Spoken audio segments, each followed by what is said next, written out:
बिस्मिल्लाहिर्रहमानिर्रहीम। अस्सलाम वालेकुम एवरीवन। आज हम history and evolution of currency study करेंगे कि हमारे पास दुनिया कैसे एक अनफेयर सिस्टम से एक डिसेंट्रलाइज एंड सिक्योर सिस्टम तक आई। Let's start.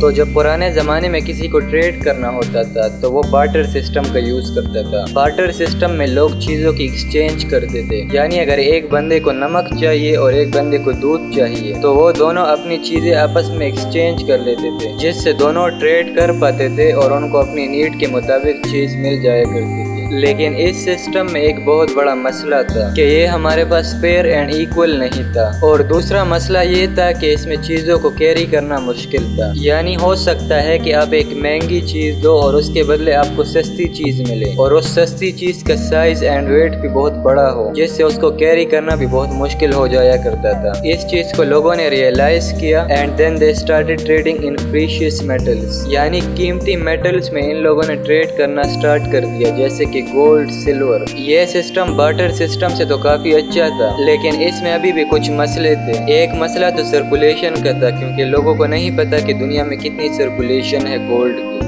और दूसरा मसला इसको कैरी करना अ लिटिल बिट डिफिकल्ट था। जिसके बाद गवर्नमेंट ने कहा कि आप अपना गोल्ड हमें दे दें और हम आपको एक रिसीट देंगे जो कि पूरी कंट्री में एक्सेप्टेड होगी फॉर ट्रेड। लेकिन ये तरीका लोगों को बहुत पसंद आया, क्योंकि आप एक छोटी सी रिसीट लेके पूरी कंट्री में ट्रेड कर सकते हैं, जिसको कैरी करना काफी इजी है। तो कुछ वक्त इसी तरह चलता रहा। फिर जब गवर्नमेंट ने देखा कि पॉपुलेशन दिन ब दिन इंक्रीज होती जा रही है, जबकि कंट्री में गोल्ड लिमिटेड है, so they started printing more and more money and removed gold standard, जिसके बाद लोग कम्प्लीटली गवर्नमेंट पर डिपेंडेंट हो गए। यानी गवर्नमेंट जितना मर्जी चाहे मनी प्रिंट कर सकती है, जिससे जो एग्जिस्टिंग मनी लोगों के पास पड़ा हुआ है उसकी वैल्यू कम होगी और लोग उससे ज्यादा चीजें खरीद नहीं पाएंगे। देन हमारे पास दुनिया तरक्की करती गई और टेक्नोलॉजी के आने से लोग फिजिकल करेंसी से डिजिटल करेंसी पर शिफ्ट होने लगे। अब डिजिटल करेंसी को कैरी करना तो काफी इजी है, लेकिन इसमें भी हमें 3 लोगों पर ट्रस्ट करना होगा, यानी bank, central bank and government, जिसमें तमाम बैंक्स को सेंट्रल बैंक्स कंट्रोल करती है और सेंट्रल बैंक को गवर्नमेंट। यानी अभी भी ये सिस्टम सेंट्रलाइज है और गवर्नमेंट जब चाहे अपनी मनमानी कर सकती है। इसके बाद 1980s का दौर आया, जब हमारे पास फर्स्ट डिजिटल करेंसी आई, यानी डीजी कैश। उसके बाद और भी इसी तरह की बहुत सारी करेंसीज आई, जिस तरह के e gold, hash cash, b money वगैरह। लेकिन ये सब भी फेल हो गई, क्योंकि ये अभी भी एक तरह से सेंट्रलाइज थी और हैक्ड और शट डाउन का खतरा भी था। आपको साथ में बताता चलूं कि डीजी कैश और गवर्नमेंट की करेंसी में फर्क ये था कि गवर्नमेंट की डिजिटल करेंसी डायरेक्टली गवर्नमेंट से कंट्रोल होती थी, जबकि डीजी कैश और ई गोल्ड इस तरह की करेंसीज एक प्राइवेट ग्रुप या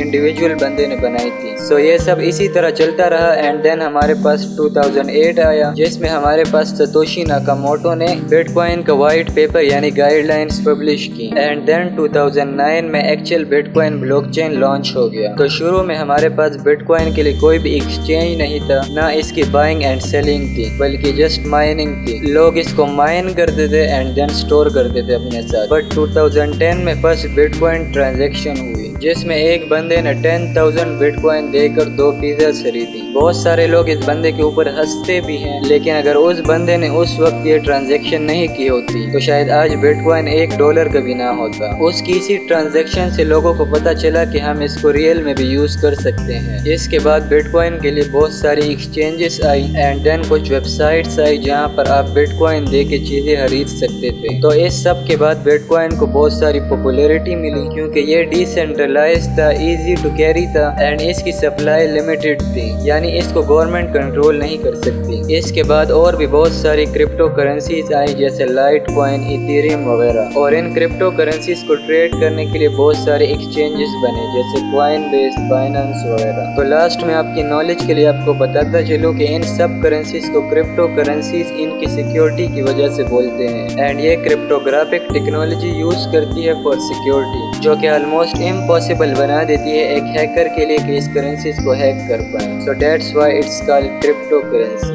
तो यहाँ तक था आज का हमारा ट्यूटोरियल। होप आप सबको कुछ समझ आया होगा, और अगर कोई भी क्वेश्चन हो तो आप कमेंट में पूछ सकते हैं। बाकी टेलीग्राम ज्वाइन करना हो तो आपको डिस्क्रिप्शन में लिंक मिल जाएगा। अब आपसे इजाज़त चाहूँगा। अल्लाह हाफिज़।